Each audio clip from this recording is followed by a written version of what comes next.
Karis dan shalom, kasih karunia dan damai sejahtera menyertai saudara dari Tuhan kita Yesus Kristus, dari Allah Bapa dan dari Roh Kudus.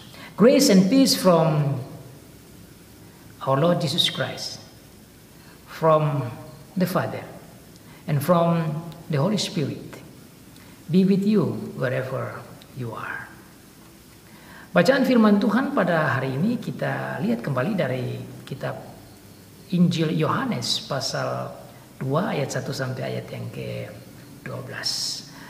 We are going to read again from Gospel of John chapter 2 verse 1 to 12, and we will see from this different perspective about the miracle of our Lord Jesus Christ that made the water into the wine. Kita lihat tentang bagaimana peristiwa tanda mujizat yang dibuat oleh Tuhan Yesus. Air menjadi anggur. Mari kita membaca firman Tuhan. Let us read the word of God. Pada hari ketiga ada perkawinan di Kana yang di Galilea. Dan ibu Yesus ada di situ. Yesus dan murid-muridnya diundang juga ke perkawinan itu. Ketika mereka kekurangan anggur, ibu Yesus berkata kepadanya, mereka kehabisan anggur. Kata Yesus kepadanya, mau apakah engkau daripadaku, ibu? Saatku belum tiba. Tetapi ibu Yesus berkata kepada pelayan-pelayan, apa yang dikatakan kepadamu, buatlah itu. Di situ ada 6 tempayan yang disediakan untuk pembasuhan menurut adat orang Yahudi. Masing-masing isinya 2-3 buyung. Yesus berkata kepada pelayan-pelayan itu, isilah tempayan-tempayan itu penuh dengan air.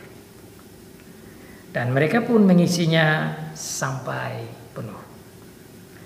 Lalu kata Yesus kepada mereka, sekarang cedoklah dan bawalah kepada pemimpin pesta. Lalu mereka pun membawanya.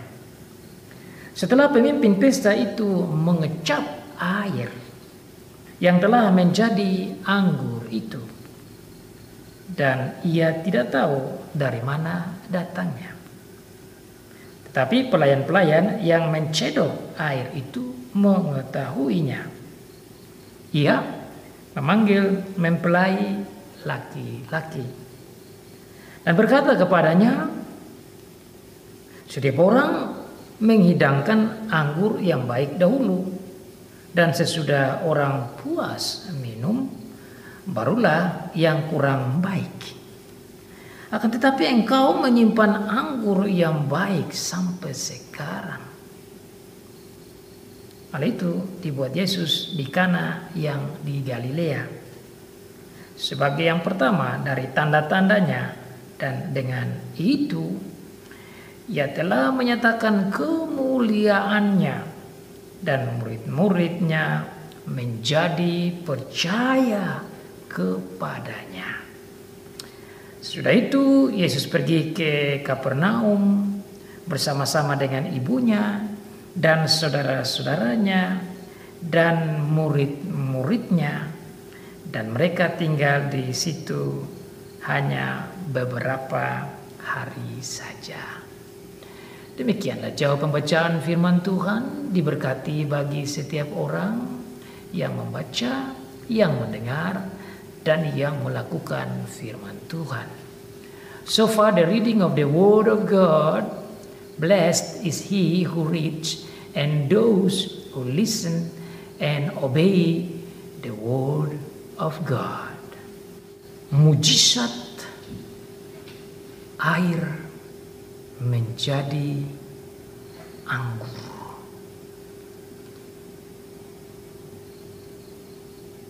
What, how, and why? Apa, bagaimana, mengapa air menjadi anggur?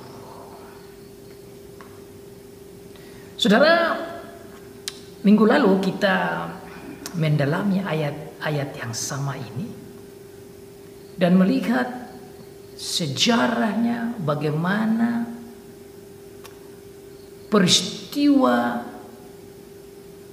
air menjadi anggur di pesta perkawinan di Kana.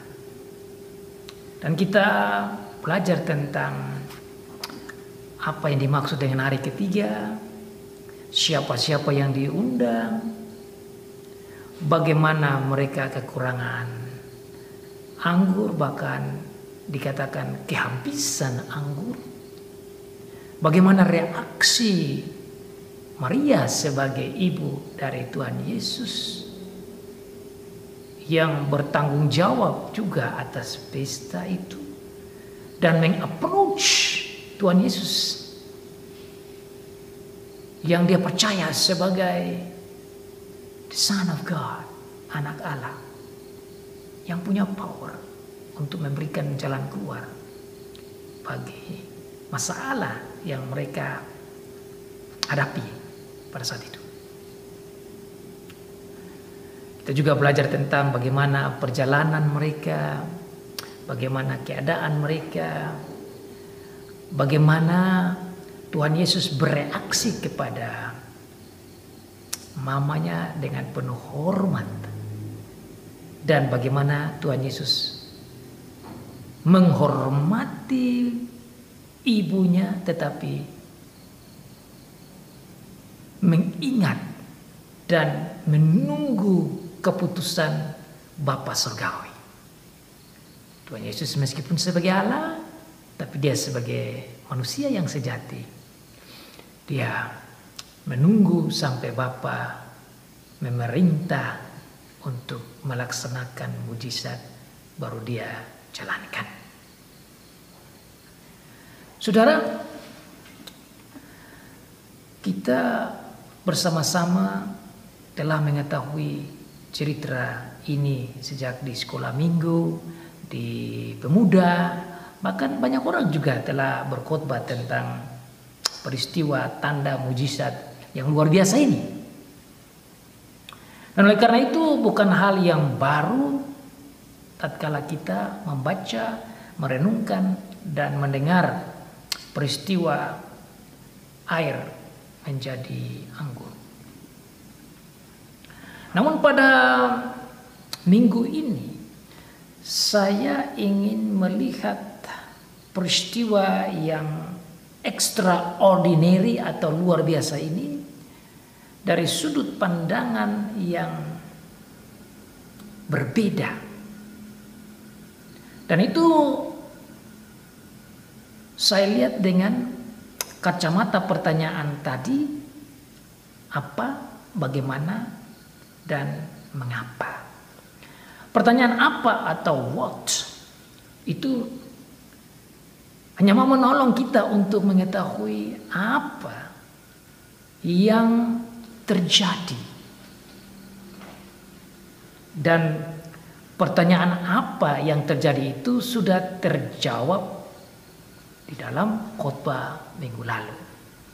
Dan tadi juga saya ringkaskan bagaimana histori, sejarah peristiwa Tuhan Yesus merubah air menjadi anggur dengan peristiwa sejarahnya.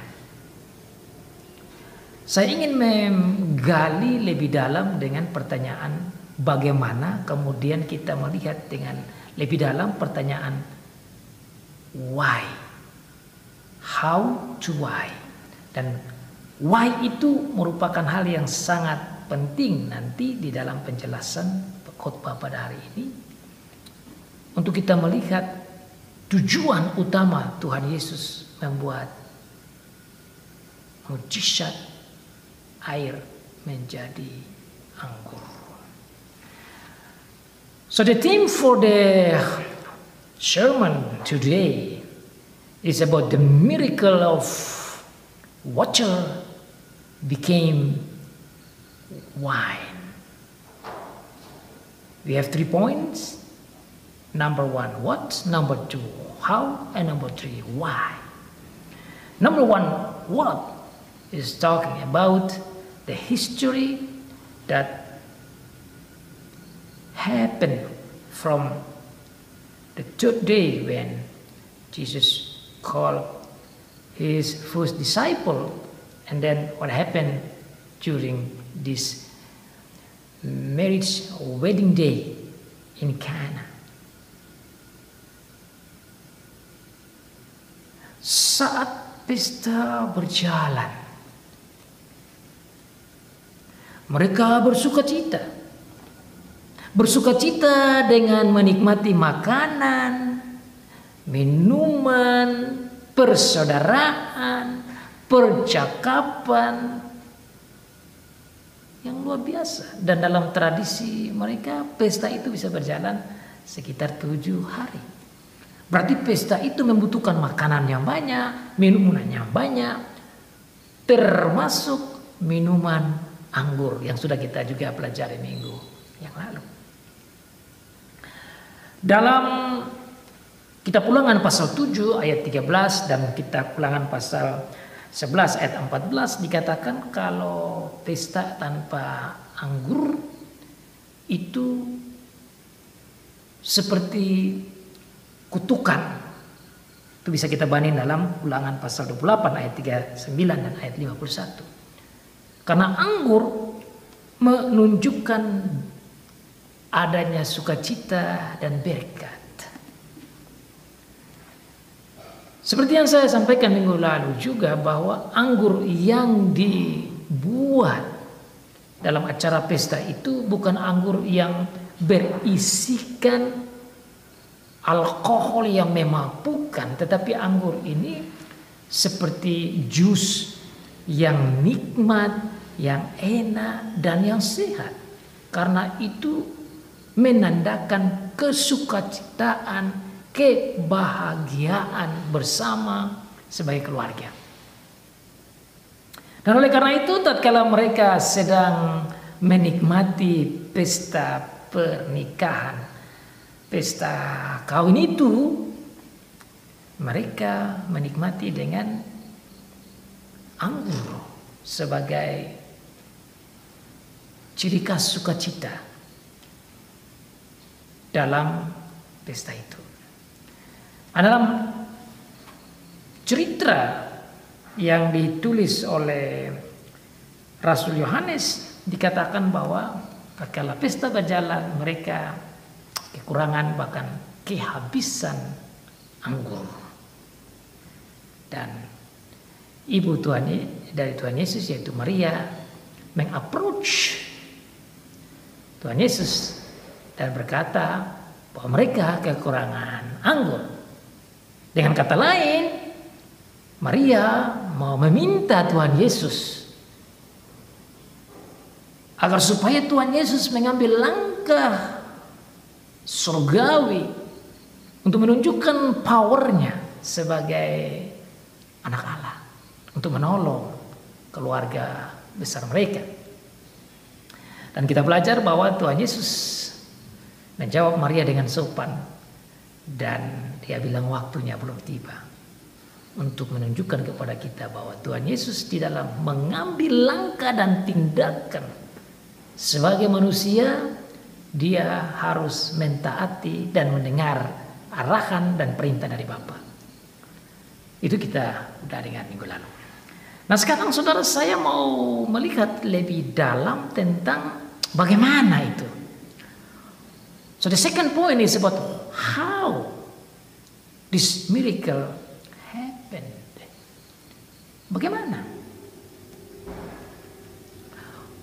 saya melihat di dalam ayat selanjutnya dikatakan demikian, Maria meskipun Tuhan Yesus tidak mengatakan saya akan buat langsung, tapi dia seperti katakan bahwa belum saatnya, atau dia seperti menunda action untuk membuat suatu hal yang ajaib. Tapi Maria katakan buat saja apa yang dia perintah. Itu dia sampaikan kepada para pelayan-pelayan di sana. Dan betul, Maria seperti tahu pikiran Tuhan Yesus, dan dia menyuruh pelayan-pelayan untuk laksanakan apa yang Tuhan Yesus katakan. Maka dikatakan di sana, Tuhan Yesus berkata kepada pelayan-pelayan yang mendengar kata-kata Maria itu, dia berkata, isilah tempayan-tempayan itu penuh dengan air. So Mary seemed to understand the action that our Lord Jesus Christ was going to do. And that was why she went to the servant and told them, saying, you just follow, you just obey what he said to you. Apa yang dia akan sampaikan kepada kamu, buat saja itu. Dan kita belajar minggu lalu di sini menunjukkan betapa Maria percaya bahwa Tuhan Yesus adalah anak Allah yang sejati, dan bahwa Tuhan Yesus punya power dan dia punya kekuatan dan kemampuan untuk memberikan solusi, meskipun dia menjawab kepada Maria ibunya bahwa belum saat yang tiba, saatnya belum tiba. Nah, bagaimana itu terjadi? Dikatakan Tuhan Yesus lalu berkata kepada pelayan-pelayan itu, isilah tempayan-tempayan itu penuh dengan air. Ini yang mau berikan kita jawaban how. He said to the servants in that wedding time, in that party, so that they fill the water jars, water pots. These water pots were actually used for purification. So they will use the water to clean their hands, to purify themselves before they eat or after eating, something like that. That's what we call it their Jewish tradition. Ini adalah tradisi orang Yahudi di mana mereka menggunakan air dari tempayan-tempayan itu untuk menyucikan, membersihkan diri sebelum mereka makan dan mengikuti acara pesta seperti begitu. Dan para pelayan itu mengikuti perintah Tuhan Yesus seperti juga yang Maria ibunya sampaikan. Mereka mengisi tempayan-tempayan itu dengan penuh, karena Tuhan Yesus juga katakan mengisinya sampai penuh. Isilah tempayan-tempayan itu penuh dengan air. Itu ayat yang ke-7. Lalu ayat yang ke-8, lalu kata Yesus kepada mereka, sekarang cedoklah dan bawalah kepada pemimpin pesta. Lalu mereka pun membawanya. Di sini saya mau melihat how, bagaimana Tuhan Yesus membuat mujizat itu. Sepertinya so simple. Dalam waktu begitu cepat. Ambil air, isi di tempayan-tempayan, setelah isi penuh, selesai diisi, ambil saja dan bawa. Jadi saya melihat bahwa peristiwa mujizat ini terjadi just in a second. Mujizat air menjadi anggur ini dibuat oleh Tuhan Yesus di dalam waktu 1 detik. Waktu yang sama, tempayan-tempayan diisi, air-air itu yang ada dalam tempayan yang sama itu berubah menjadi anggur. Wow. Manusia siapa yang bisa buat hal seperti demikian dalam waktu sekejap? Tidak ada satu orang pun yang bisa buat begitu. Di sini saudara menekankan that he is the true God, real God. Hanya Tuhan saja yang bisa buat begini, saudara. Tatkala saya merenungkan peristiwa ini, saya berpikir ini memang keajaiban. When I was thinking about this event, this miracle, I found that this is very, very extraordinary. No one in this earth will be able to do a miracle like this. So this emphasizes that our Lord Jesus Christ is the true, right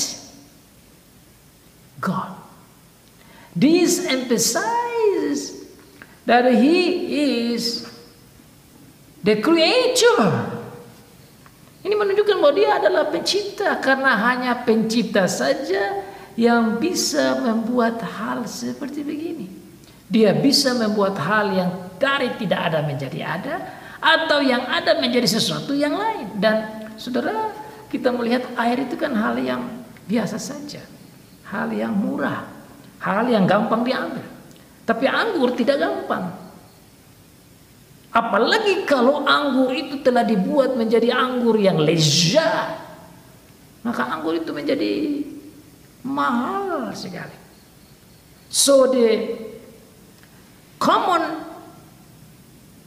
matter, which is water, become a very valuable matter because of the power of our Lord Jesus Christ as the true God.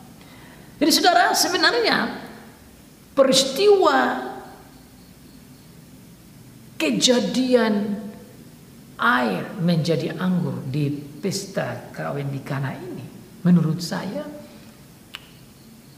Tuhan mau menunjukkan, menyatakan, menyampaikan, memproklamirkan kepada banyak orang waktu itu dan sampai kita pada saat ini, untuk kita memahami dengan baik, menerima dengan baik, dan percaya dengan teguh bahwa Tuhan Yesus Kristus adalah Allah yang benar, bahwa Dia adalah Creator, Sang Pencipta, bahwa Dia datang menjadi manusia untuk menyelamatkan kita, tapi sebelum menjadi manusia Dia memang Allah.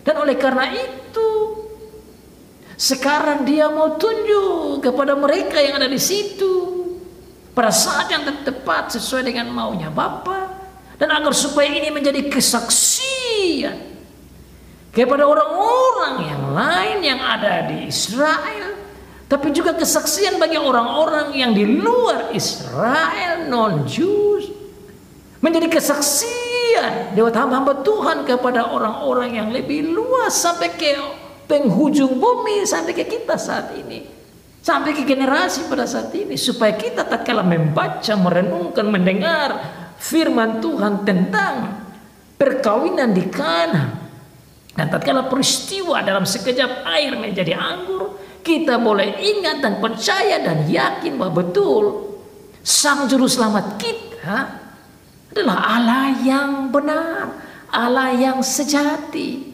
Sekali lagi ini mengarah kepada apa yang sudah dikatakan dalam pasal 1 ayat 1, bahwa Dia adalah Logos, bahwa Dia sebagai Logos ada bersama-sama dengan Allah Bapa, Allah Roh Kudus, bahwa Dia yang adalah Logos itu adalah Allah yang benar, seperti dalam pasal 1 ayat 1, ayat 2, ayat 3 dan seterusnya.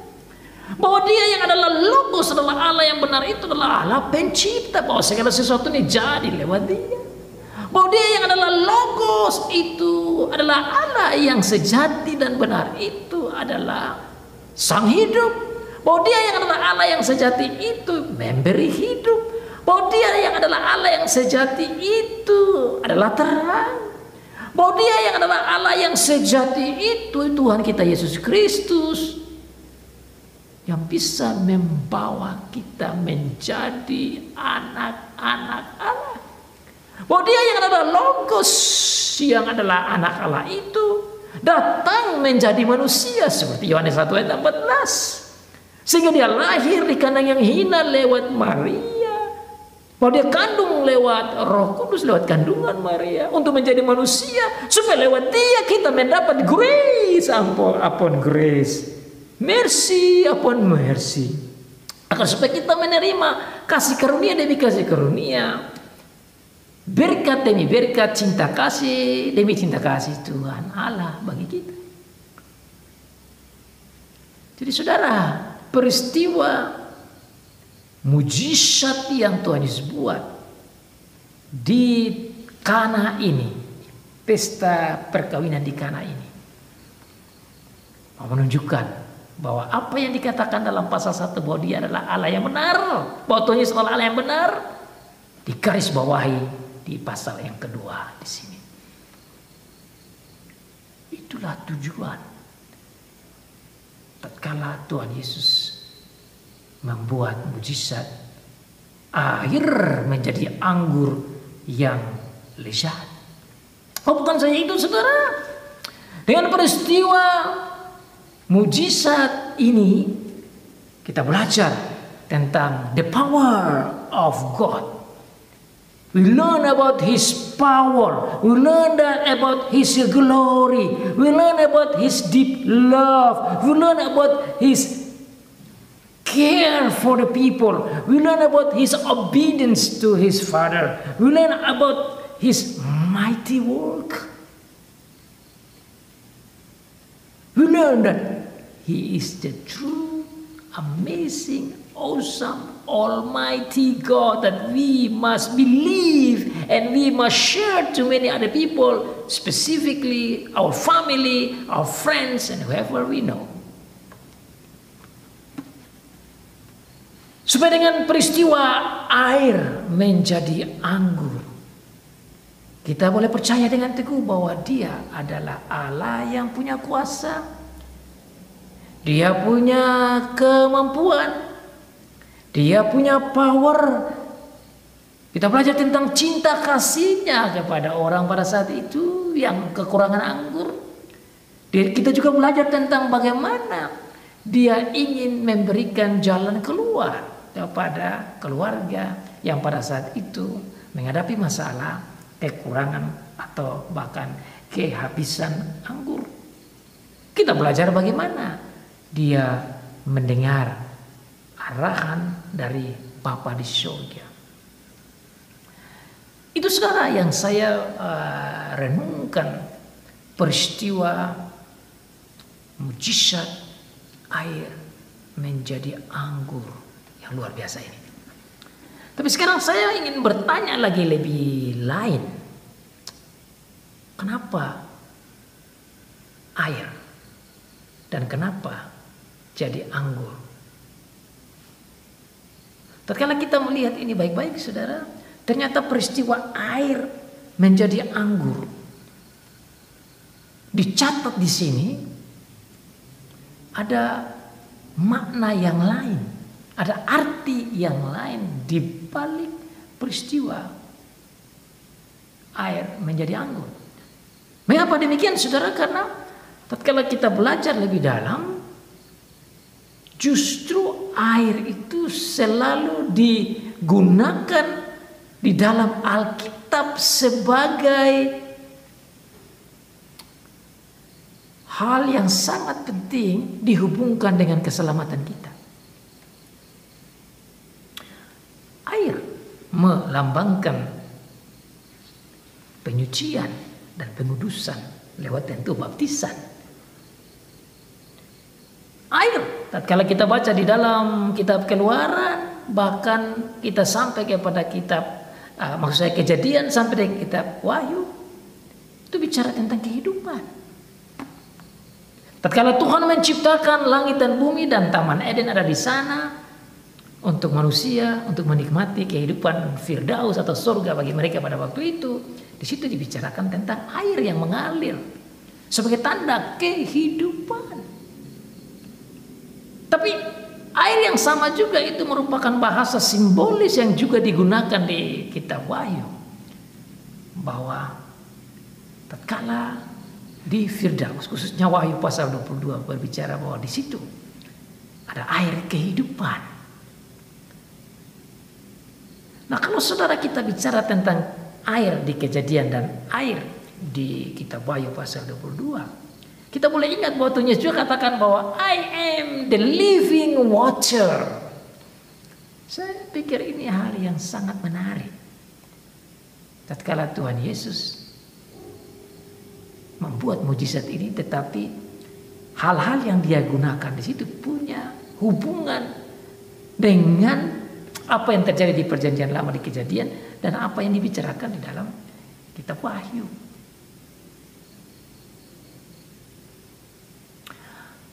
Kehidupan di Kejadian itu butuh air, tetapi kemudian oleh karena dosa, manusia jatuh dalam dosa, dan pada akhirnya manusia tidak punya harapan dan ada kematian. Tetapi Tuhan Allah memberikan jalan keluar, bahwa ada sang pembawa kehidupan, yaitu air kehidupan. Dan Tuhan Yesus katakan, kalau engkau meminum air daripadaku, engkau tidak akan haus lagi, karena akulah air kehidupan. Dan lewat dialah kita bisa menuju pada everlasting life. Wow, itu luar biasa, saudara. Tapi di pihak lain, saudara, saya juga lagi berpikir tentang air kehidupan berhubungan dengan air yang membawa kematian, yaitu dalam kitab Kejadian juga pasal yang ke-9. Tatkala Tuhan menurunkan air bah, apa yang terjadi lewat air bah itu? Membawa kematian bagi begitu banyak orang, kecuali hanya Nuh dan keluarganya. Dan dalam Alkitab juga dijelaskan oleh Rasul Paulus bahwa mereka, Nuh dan keturunannya, dibaptis lewat air bah itu, sehingga dalam itu kita dapat pelajaran baptisan, bahwa baptisan membawa keselamatan. Sekali lagi, air. Dan itu mengarah kepada kita tentang baptisan yang Tuhan Yesus berbicara bahwa lewat Dia saja ada keselamatan. Maka orang yang diselamatkan harus dibaptis. Karena lewat baptisan kita mati bersama-sama dengan Dia dan kita hidup bersama-sama dengan Dia. Maka air melambangkan kehidupan, dan kehidupan itu ada di dalam Tuhan Yesus yang membuat air menjadi anggur. Hal yang lain, saudara, yang saya berenungkan tentang air ini, yang menarik untuk kita pikirkan, itu tentang air menjadi darah. Keluaran pasal 7. Saudara bisa lihat di sana, Keluaran pasal 7 itu dari ayat yang ke-14 sampai ayat yang ke-25 berbicara tentang tulah yang terjadi di Mesir. Di situ air bukan membawa kehidupan, tetapi air membawa kematian dan bahkan penderitaan. Saya melihat ini akibat ketidaktaatan, akibat dosa. Maka ada air dan ada darah yang mengarah pada kematian. Kalau ini kita hubungkan dengan air menjadi anggur, air menjadi darah membawa kematian dan kesedihan, Tuhan Yesus datang merubah air menjadi anggur membawa sukacita. Saudara, dosa membawa kematian, Tuhan Yesus membawa kehidupan. Dan dalam kehidupan ada sukacita dengan merayakan pesta di Kana, ada sukacita anggur itu. Nah, saudara, kalau kita lihat baik-baik dengan sakramen yang lain yang Tuhan Yesus buat atau perintahkan, yaitu sakramen perjamuan kudus, tercatat di dalam Matius pasal 26 ayat 26 dan seterusnya. Menarik lagi untuk kita lihat bahwa ternyata tatkala dia menyuruh untuk mengingat akan kematiannya dengan menjalankan perjamuan, di mana dalam perjamuan itu ada roti dan ada anggur. Anggur mengarah kepada mengingat akan darahnya. Jadi anggur ada hubungannya dengan darah. Darah ada hubungannya dengan kematian. Maka saudara, kematian Tuhan Yesus oleh karena dosa kita, dia mati, maka darahnya tercurah supaya kita dapat keselamatan. Dan anggur yang Tuhan Yesus perintahkan untuk kita minum di perjamuan itu mengingat akan perbuatan besar kematiannya agar kita mendapat keselamatan dan kehidupan. Jadi sekali lagi saudara-saudara, air membawa kehidupan, anggur membawa kehidupan. Meskipun anggur yang Tuhan Yesus perintahkan itu harus melalui kematian darah, tapi kematian darahnya yang tercurah yang dilambangkan kepada kita nanti dengan anggur membawa kehidupan. Kehidupan itu akibatnya nanti membawa kita sukacita, maka anggur sukacita yang kita peroleh. So let me summarize for you the meaning of the miracle of the water became wine. It reminds me about the water in Genesis, in paradise. You see, the water over there brought life. But then because of the sin, people died and suffer because of the sin. But then Jesus used the water for the salvation, and he said he is the living water. And then you remember also about the baptism, that through the baptism we got the purification and so everlasting life. At the same time, I like to compare about the water in Egypt when the water became blood, and blood brought death. But Jesus changed the water to wine, brought joy. And when he died on the cross, he said, you remember me. To have the wine symbolizes his blood. Blood that brought everlasting life. That everlasting life brought the joy. And that's what the wine again. And that's the thing that he said, we will be enjoying the new wine even in heaven. And also talking about the water of life in new paradise, as it's mentioned in Revelation chapter 22. Jadi saudara, peristiwa air menjadi anggur terjadi. Tujuannya yaitu supaya mereka mengakui bahwa dia adalah anak Allah. Dan tentu saudara bisa buka di sana, Alkitab juga mencatat itu dengan baik. Dikatakan di ayat 11, hal itu dibuat Yesus di Kana yang di Galilea sebagai yang pertama dari tanda-tandanya, dan dengan itu ia telah menyatakan kemuliaannya dan murid-muridnya percaya kepadanya. So through this he showed to his people, his disciples and the family that were in that wedding party, to show his glory so that they can believe that he is the true Son of God, he is the true God. And the Bible said yes, the disciples believed, and of course not only disciples, also his mother. And I'm pretty sure the other people also believe in him, even not all of them, but there were some of them must believe as well. And that's the point, so that people believe. And that's also for us. Ini penting sekali saudara, bagi saudara dan saya, untuk melihat dan percaya seperti murid-murid itu percaya bahwa dialah Mesias yang dijanjikan, anak Allah yang maha tinggi, yaitu Allah yang benar, Allah yang powerful, Allah yang bisa merubah air menjadi anggur. Kalau ini bisa dibuat saudara, dan ia adalah Allah, berarti dia juga bisa menolong kita. Dan ini merupakan aplikasinya bagi saudara dan saya. kita tidak percaya saja, tapi kita juga mengikuti Dia dan mengingat Dia dan menghubungkan diri kita dengan Dia dalam kehidupan kita sehari-hari. Bahwa apapun yang terjadi dalam kehidupan kita, sesusah, seberat apapun masalah, Dia bisa menolong kita.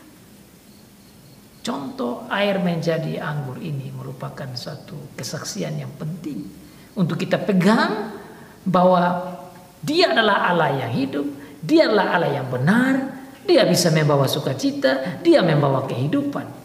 Dan oleh karena itu saudara, mari kita renungkan semua peristiwa ini yang tadi kita hubungkan antara air menjadi anggur, air menjadi darah, air yang ada dalam perjanjian lama di dalam Taman Firdaus, air di dalam Taman Firdaus yang nanti di surga.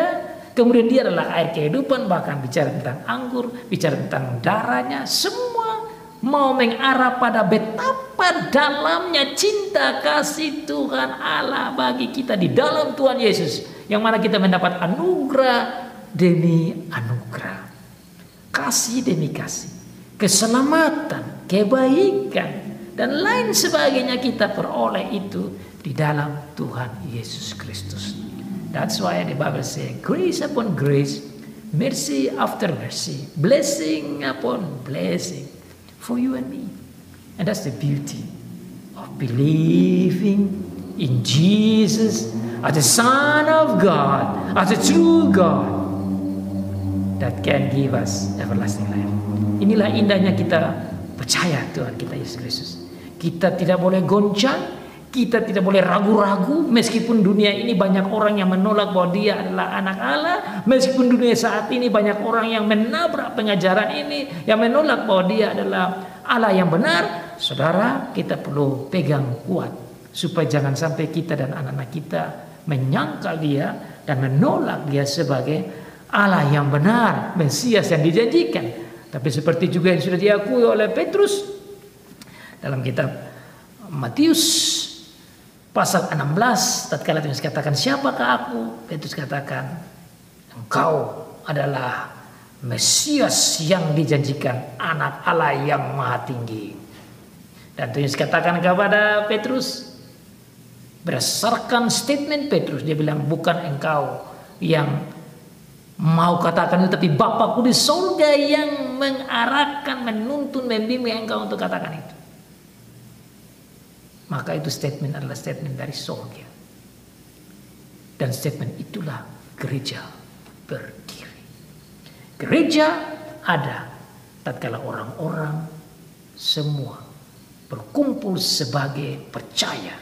Orang-orang percaya yang yakin bahwa Dia adalah Mesias yang dijanjikan, yang yakin bahwa Dia adalah anak Allah yang maha tinggi. Itulah gereja.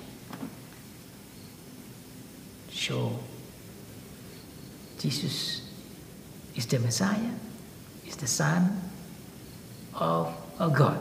That is the foundation of the church. When church come together, it become a church.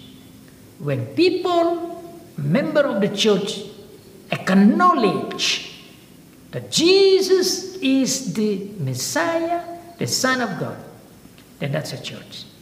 But if the church come, but they don't talk about Jesus or deny that He is not the Son of God, then that's not the church. Saudara, kita bersuka cita bahwa Tuhan memberikan kepada kita pengetahuan ini. Dan mari kita tetap setia, berpegang teguh, percaya bahwa Dia memang adalah Mesias yang dijanjikan, anak Allah yang hidup, yang adalah air kehidupan, yang bisa membawa kita kepada keselamatan, kehidupan yang kekal, dan sukacita abadi. Marilah saudara kita bersyukur untuk kasih Tuhan lewat peristiwa air menjadi darah. Kiranya dengan ini kita makin teguh, makin setia, makin percaya. Semua pujian, semua hormat, semua kemuliaan hanya kepada Bapa, Putra, dan Roh Kudus, Allah Tritunggal kita.